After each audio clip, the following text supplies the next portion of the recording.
Okay, it's not about music, it's about glassware.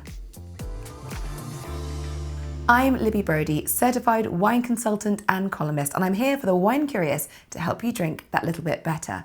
So today we're going to be talking about glassware. And yes, I am well aware that these are disappointingly empty, something that I shall be solving as soon as we're done filming. People can get quite fanatical about their glassware. There are lots of different brands out there, but I'm just going to go through the basics. Something you'll probably notice is that a wine glass, unlike a martini glass or a tumbler, tends to have a tapered rim. And that's so all those beautiful aromas of the wine can be funneled up to your nose, because most of what you taste is actually what you smell. So here we have a normal wine glass. As I said, there are many different styles for different types of wines. Some people have particular glasses for Burgundies as opposed to Picpols.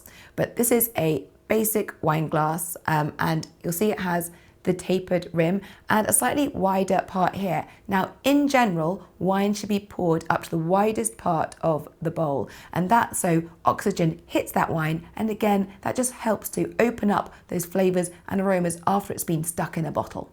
So here you go, normal white wine glass. You'll notice that red wine glasses tend to be larger. Again, they can come in a variety of shapes, but they tend to be wider, and that's to give even more oxygen access to that wine. That's because red wines contain tannin, and that's something that really likes to unwind and relax a bit with some oxygen.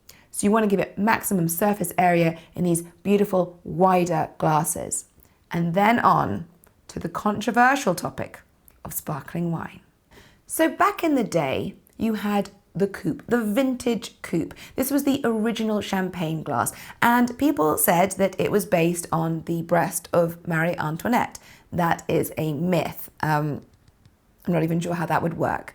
So anyway, this was the original shape of the champagne glass, but champagne was a slightly different drink back then. And we find now that because of that wide surface area, what's actually happening is you'll lose the bubbles far faster. Now, personally, I think drink faster.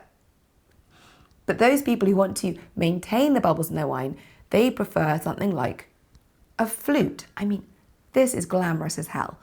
But some people prefer the flute, and the flute was invented because that keeps the bubbles for longer. You see, they're going to be traveling up like that in your glass. It keeps your wine sparkling and fizzy and bubbly much longer.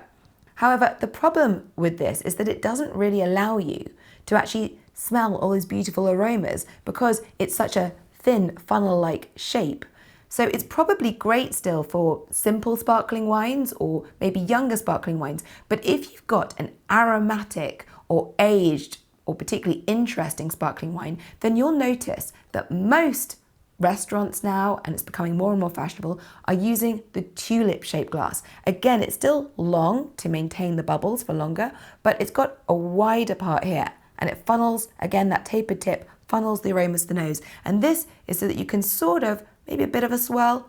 Not everybody likes to swirl their sparkling wines because the bubbles dissipate quicker, but it will help the aromas come out of that glass and be funneled to your nose in case you're drinking a particularly beautiful aromatic, aged or special bottle. So that's basic glassware. I hope this is helpful, and I will say that if you don't want to spend anything on additional sparkling glasses, having it out of a white wine glass is also fantastic. I am Libby Brody. I'm here for the wine curious. Please do let me know if you have a particular wine glass brand that you enjoy or a particular style that you like drinking out of. Are you Coop? Are you Flute? Are you Tulip? Are you Tumbler? Please let me know in the comments below. And if you like this video and want to hear more from me, then please click like and subscribe. Cheers! I'm off to fill these up.